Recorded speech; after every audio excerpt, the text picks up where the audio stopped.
हाय मित्रों, मैं अनिल कुमार, संचालक अनिल अष्ट क्लासेस सीतामढ़ी। जैसा कि आप सबको पता है कि अभी जो लॉकडाउन का पीरियड है और भी बढ़ी गई है, यानी कि पहले 3 मई तक ही था लॉकडाउन, लेकिन फिर से क्या हुआ कि लॉकडाउन की पीरियड जो है वो आपको 17 मई तक कर दिया गया।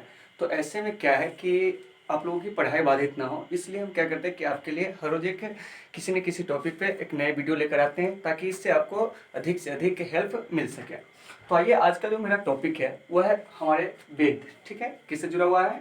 वेद से जुड़ा हुआ है। जैसा कि हमने आपसे पिछले वीडियो में वादा किया था कि अब हम ब्राह्मण साहित्य से जो भी चीज लेकर आएंगे वो टॉपिक वाइज लेकर आएंगे। ठीक है, तो आज का जो मेरा पहला टॉपिक है वह है वेद। तो चलिए, सबसे पहले हम जानते हैं कि वेद आखिरकार है क्या। तो देखिए, तो वेद जो है भारत का सबसे प्राचीन धर्म ग्रंथ है। ठीक है, याद रखिएगा कि वेद जो है क्या है, भारत का सबसे प्राचीन धर्म ग्रंथ है, या इसको विश्व का सबसे प्राचीन साहित्य भी माना जाता है। तो आपका यहाँ से प्रश्न उठेगा कि सर ये जो वेद है आखिरकार है क्या। तो वेद जो है हमारे सनातन धर्म का सबसे प्राचीन धर्म ग्रंथ इसको माना जाता है। ठीक है, फिर यहाँ से एक क्वेश्चन और उठती है कि वेद का अर्थ होता है क्या। तो सबसे पहले जानिए कि वेद शब्द की जो उत्पत्ति है वह आपको संस्कृत भाषा के वेद शब्द से हुई। याद रखिएगा कि वेद शब्द की उत्पत्ति किससे हुई है, तो संस्कृत भाषा के वेद शब्द से हुई है। और वेद का जो अर्थ होता है वह क्या होता है, तो पवित्र और आध्यात्मिक ज्ञान होता है। याद रखिएगा कि वेद का अर्थ क्या होता है, तो पवित्र और आध्यात्मिक ज्ञान। और वेद शब्द की उत्पत्ति किस भाषा के शब्द से हुई है, तो संस्कृत भाषा के वेद शब्द से हुई है।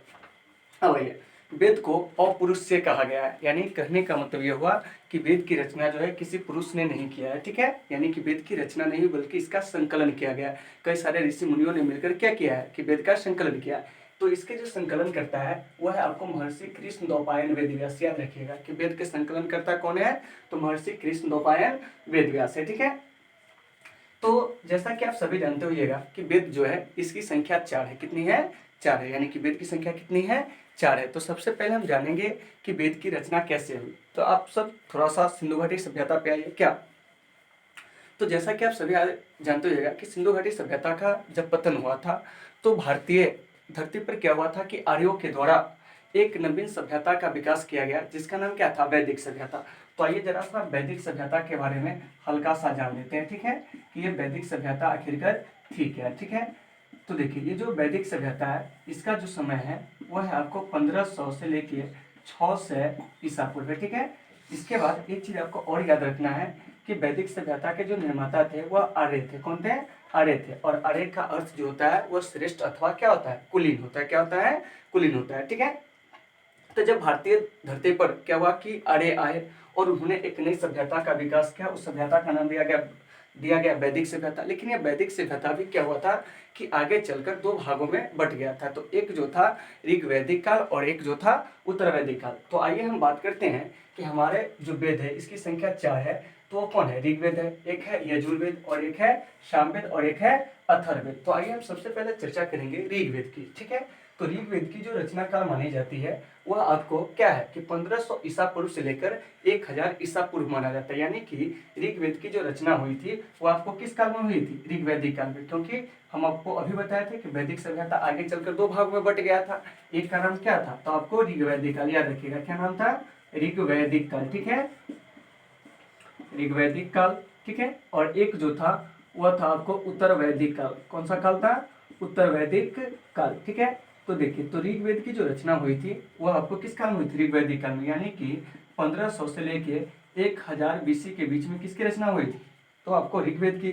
अब बाकी उत्तर वैदिक काल जो है इसकी अवधि जो है 1000 से लेके 600 ईसा पूर्व है। और इस बीच में 3 वेद की रचना हुई थी, यजुर्वेद, सामवेद, अथर्ववेद। तो देखिए, ऋग्वेद की रचना कब पूछेगा, तब से 1500 से लेके 1000 ईसा पूर्व। अब यहाँ पर बात आती है कि ऋग्वेद आखिरकार है क्या। तो ऋग्वेद जो है ऋचाओं के क्रमबद्ध ज्ञान का क्या है, संग्रह। ऋग्वेद क्या है? ऋचाओं के क्रमबद्ध ज्ञान का संग्रह, यानी कि मंत्रों के जो क्रमबद्ध ज्ञान है उसी के संग्रह को हम लोग क्या कहते हैं, तो आपको ऋग्वेद कहते हैं। ठीक है, एक प्रश्न ऑब्जेक्टिव में पूछा जाता है कि ऋग्वेद में मंत्रों की संख्या कितनी है, तो 10,462। क्या मंडल कितने हैं, तो आपको 10 मंडल है। कितने मंडल हैं? 10 मंडल। याद रखिएगा कि ऋग्वेद में मंडलों की संख्या कितनी है, तो मंडलों की संख्या 10 है। लेकिन यहाँ पर एक चीज ध्यान दीजिएगा कि ऋग्वेद के जो मंडल है 10 मंडल में इसका जो 10वां मंडल और पहला मंडल जो है वह बाद में जोड़ा गया था। कैसे जोड़ा गया था?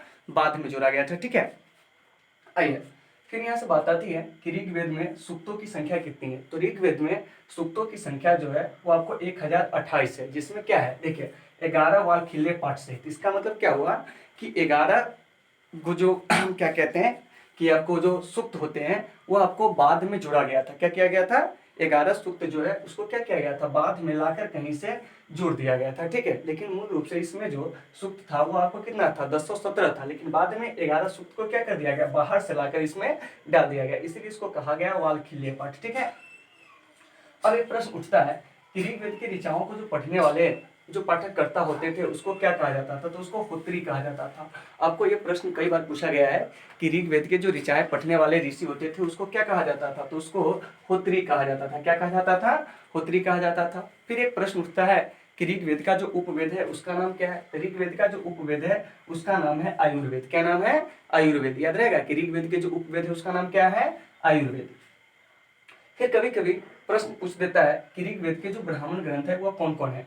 तो ऋग्वेद के ब्राह्मण ग्रंथ जो है वह है ऐतरेय और कौशितक की। तो यहाँ से जरा सा ध्यान दीजिए कि वेद की जो भाषा थी वो क्या थी, प्राक संस्कृत थी। क्या थी, प्राक संस्कृत थी, जो कि काफी कठिन थी। क्या थी, काफी कठिन थी। तो ऐसे में जो हमारे ब्राह्मण थे या हमारे जो ऋषि मुनि थे उन्होंने क्या हुआ कि वेदों की समझ लोगों तक आसानी से पहुंचे, इसके लिए उन्होंने क्या किया कि वेद से हटकर यानी कि वेद के मूल चीजों को ही रखा, लेकिन उसमें क्या किया कि भाषा में थोड़ा बदलाव किया।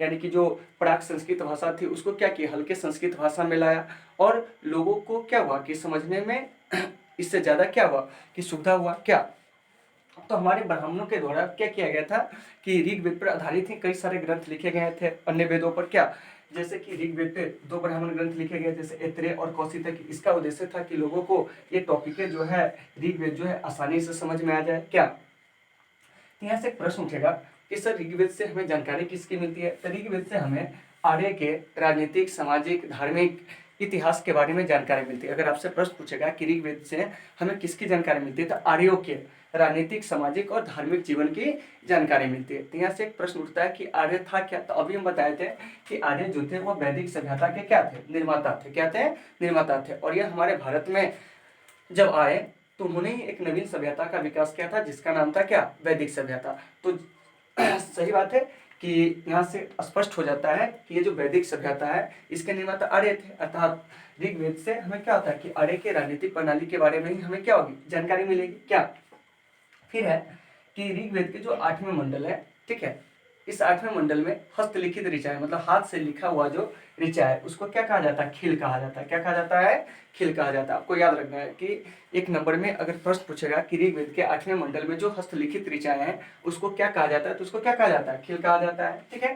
फिर अगला जो है मेरा टॉपिक देखिए कि ऋग्वेद के जो 10वां मंडल है, कौन सा मंडल है, 10वां मंडल, ठीक है। उस 10वां मंडल में क्या है कि आपको 4 वर्णों की कल्पना की गई। किसकी कल्पना की गई है, 4 वर्णों की कल्पना की गई। या हम कह सकते हैं कि ऋग्वेद के जो 10वें मंडल है, इस 10वें मंडल में क्या है कि हमारे जो प्राचीन काल में जो चतुर्वर्णीय समाज थी उस समाज की क्या की गई, कल्पना की गई है, ठीक है।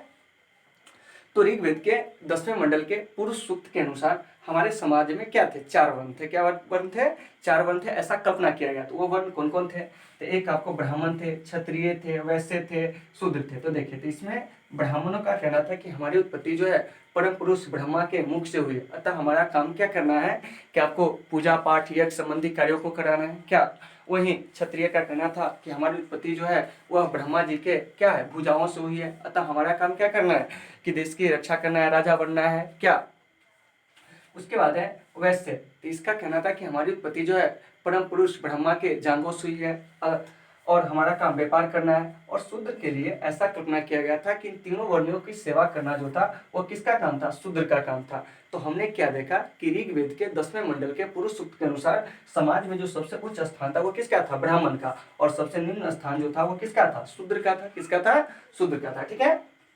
आइए, फिर है कि ऋग्वेद के जो 3रे मंडल है, इस 3रे मंडल में गायत्री मंत्र का उल्लेख किया गया। और इस गायत्री मंत्र के जो लेखक थे, ठीक है, या गायत्री मंत्र के जो रचनाकार थे वह थे आपको विश्वामित्र। कौन थे, विश्वामित्र, ठीक है। तो ऋग्वेद के 3रे मंडल में गायत्री मंत्र का उल्लेख किया गया। और इस गायत्री मंत्र जो है या यह जो गायत्री मंत्र है इसके जो रचयिता है वह महर्षि विश्वामित्र है। और यह मंत्र आपको सूर्य देवता सावित्री को क्या है, समर्पित है। क्या है, समर्पित है। तो अगर आपसे प्रश्न पूछेगा कि ऋग्वेद के किस मंडल में गायत्री मंत्र का उल्लेख है, तो हम क्या कहेंगे, तीसरे मंडल में।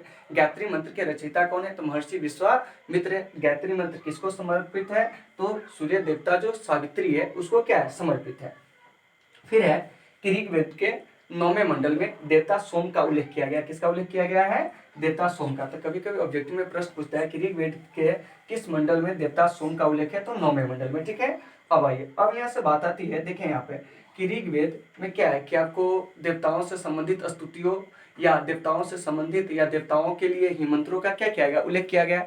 तो ऋग्वेद में क्या है कि इंद्र के लिए, जो कि वर्षा का देवता हुआ करता था, ठीक है, या युद्ध का देवता हुआ करता था, क्या, तो ऋग्वेद में इंद्र के लिए क्या है कि आपको 250 श्लोकों का प्रयोग किया गया। कितने श्लोक का प्रयोग किया गया है, 250 श्लोक का प्रयोग किया गया। जबकि अग्नि के लिए जो है 200 श्लोकों का प्रयोग किया गया है। तो आपसे प्रश्न पूछेगा कि ऋग्वेद में इंद्र के लिए कितने ऋचाओं का प्रयोग किया गया है, तो 250। अग्नि के लिए कितने ऋचाओं का प्रयोग किया गया है, तो 200 ऋचाओं का क्या किया गया है, प्रयोग किया गया है। ठीक है, तो यहाँ से मुझे उम्मीद है कि ऋग्वेद आप बिल्कुल बिल्कुल समझ गए होंगे। ठीक है, आइए अब हम यहाँ से बात करते हैं यजुर्वेद की। किसकी बात करते हैं, यजुर्वेद। ठीक है, फिर है आपको सामवेद, फिर है अथर्ववेद। तो देखिए इस तीनों का नाम यहाँ पर इसलिए बताया है क्योंकि इस तीनों की जो रचना हुई थी ना, वह आपको उत्तर वैदिक काल में हुई थी। किस काल में हुई थी, उत्तर वैदिक काल में। यानी कि यजुर्वेद, सामवेद और अथर्ववेद, इन तीनों की रचना जो थी वह 1000 ईसा पूर्व से लेके 600 ईसा पूर्व के बीच में हुई थी।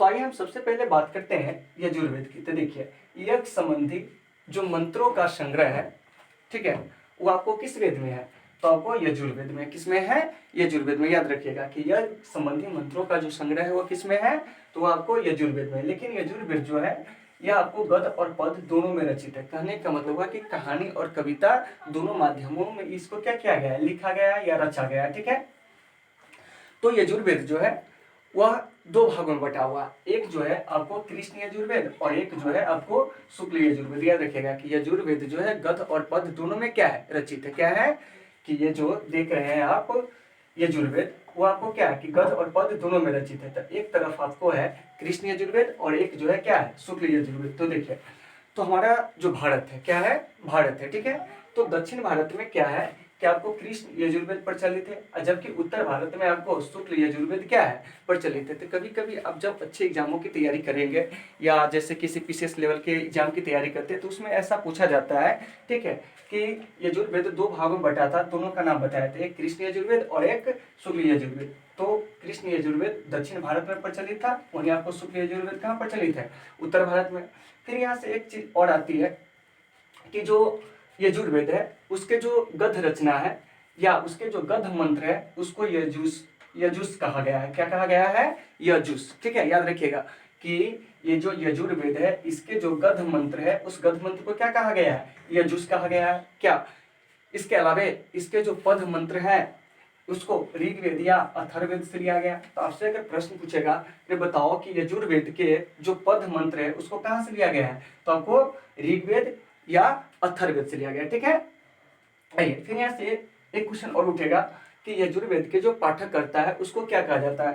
तो यहाँ ध्यान दीजिए कि यजुर्वेद के जो पाठक करता है उसको क्या कहा जाता है। तो देखिए यहाँ यह अधवयुर क्या कहा जाता है, अधवयुर। क्या, फिर यहाँ से प्रश्न आती है कि ये जो यजुर्वेद है इसके उपवेद को क्या कहा जाता है। इसके उपवेद को धनुर्वेद नाम दिया गया है। क्या नाम दिया गया है, धनुर्वेद। और ये उपवेद वाले जो भी क्वेश्चन होते हैं वो आपके एग्जाम में काफी ज्यादा पूछे जाते हैं। तो इसको आपको याद रखना है कि यजुर्वेद के जो उपवेद है उसका नाम क्या है, तो आपको धनुर्वेद। और इसके जो ब्राह्मण ग्रंथ है उसका नाम क्या है, तो शतपथ और वाजसनेय। तो अगर आपसे प्रश्न पूछेगा कि शतपथ और वाजसनेय, ठीक है, किस वेद का ब्राह्मण ग्रंथ है, तो हम क्या कहेंगे, यजुर्वेद का। किस वेद का, यजुर्वेद का। ठीक है, अब आइए, अब है इसकी रचना जो हुई थी वह कुरुक्षेत्र में हुई थी। कहाँ हुई थी, कुरुक्षेत्र में। जबकि एक चीज यहाँ पर छूट गया था, ऋग्वेद की जो रचना हुई थी आपको सिंधु क्षेत्र में हुई थी। कहाँ हुई थी, सिंधु क्षेत्र में। तो याद रखिएगा कि ऋग्वेद की रचना कहाँ हुई थी, सिंधु क्षेत्र में, और जबकि यजुर्वेद की रचना कहाँ हुई थी, तो कुरुक्षेत्र में। कहाँ हुई थी, कुरुक्षेत्र में।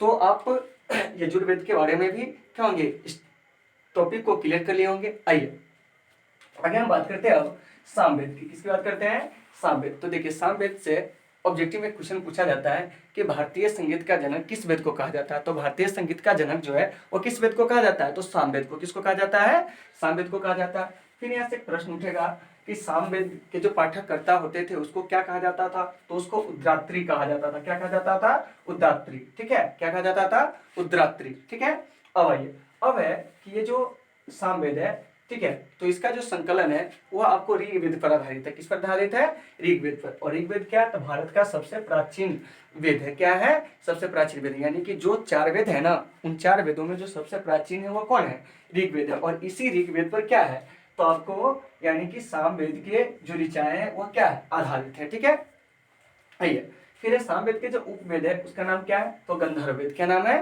गंधर्ववेद। और इसके 2 ब्राह्मण ग्रंथ है जिसका नाम है टांडे और पंचविश। क्या नाम है, टांडे और पंचविश। तो अगर आपसे प्रश्न पूछेगा कि सामवेद के 2 ब्राह्मण ग्रंथ कौन कौन है, तो हम क्या कहेंगे, टांडे और पंचविश कहेंगे। क्या कहेंगे, टांडे और पंचविश। ठीक है, आइए एक बार रिकॉल करेंगे मेरे साथ सामवेद को। तो देखिए, सामवेद को सबसे पहले क्या कहा जाता है, तो भारतीय संगीत का जनक। सामवेद के पाठककर्ता को क्या कहा जाता है, तो उद्रात्री। फिर यहाँ से प्रश्न आएगा कि सामवेद का संकलन जो है किस वेद पर आधारित है, तो ऋग्वेद पर। सामवेद के उपवेद को किस नाम से जानते हैं, गंधर्ववेद के नाम से। आइए, सामवेद के 2 ब्राह्मण ग्रंथ कौन कौन है, तो टांडे और पंचविश है। क्या, तो इसमें किसी को किसी प्रकार का कोई डाउट नहीं होना चाहिए। क्या आप लोग इसको क्लियर कर लेंगे, आइए आगे।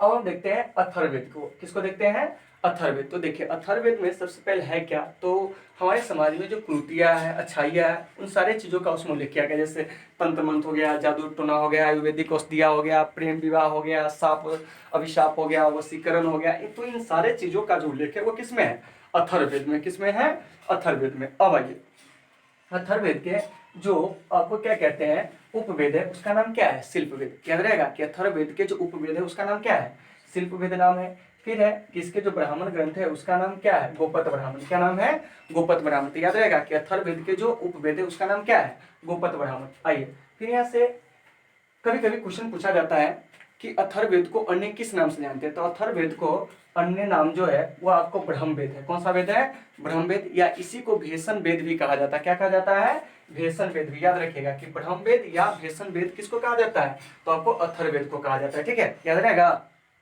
कोई डाउट नहीं है। क्या अगर हम पूछेंगे कि भेषण वेद या आपको ब्रह्मवेद किस वेद को कहा जाता है, तो हम क्या कहेंगे, अथर्ववेद को। किसको कहेंगे, अथर्ववेद को। और सबसे इंपॉर्टेंट जो आपको अथर्ववेद से पूछे जाने वाले क्वेश्चन है, तो देखिए कि अथर्ववेद में क्या है कि आपको सभा और समिति, जिसको क्या कहा गया कि प्रजापति की 2 पुत्रियां। प्रजापति कहने का मतलब हुआ कि ब्रह्मा जी के 2 पुत्रियां कहा गया। किसको, सभा और समिति को। तो आपको याद होगा कि सभा और समिति जो है यह शब्द जो है आपको वैदिक काल से क्या है, जुड़ा हुआ है। तो जब हम वैदिक काल पढ़ाएंगे तो उसमें क्या करेंगे कि सभा और समिति नामक जो 2 संस्था थी, इस संस्था के बारे में हम क्या करेंगे, चर्चा करेंगे।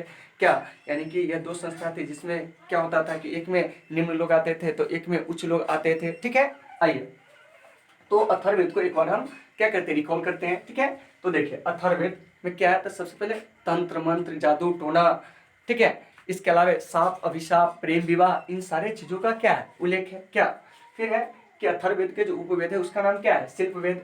फिर है कि अथर्ववेद के जो ब्राह्मण ग्रंथ है उसका नाम क्या है, तो गोपत ब्राह्मण। क्या नाम है उसका, गोपत ब्राह्मण। फिर है अन्य नाम इसका क्या है अथर्ववेद का, तो ब्रह्मवेद या भेषण वेद। फिर है कि अथर्ववेद में सभा एवं समिति को क्या कहा जाता था, प्रजापति की 2 पुत्रियां कहा जाता है। क्या, तो मुझे उम्मीद है आज का जो हमारा टॉपिक है वेद, इसमें आप लोगों को कहीं से किसी प्रकार का कोई डाउट नहीं होना चाहिए। अब जो हमारा अगला टॉपिक होगा तो उस अगला टॉपिक में क्या होगा, वेदांग हो जाएगा, क्या उपनिषद हो जाएगा, पुराण हो जाएगा। क्या, तो मुझे उम्मीद है गाइस कि ये जो आज वाला टॉपिक है आप लोगों को बिल्कुल बिल्कुल समझ में आ गया होगा। क्या, तो इसी के साथ हम आप लोगों से विदा लेते हैं।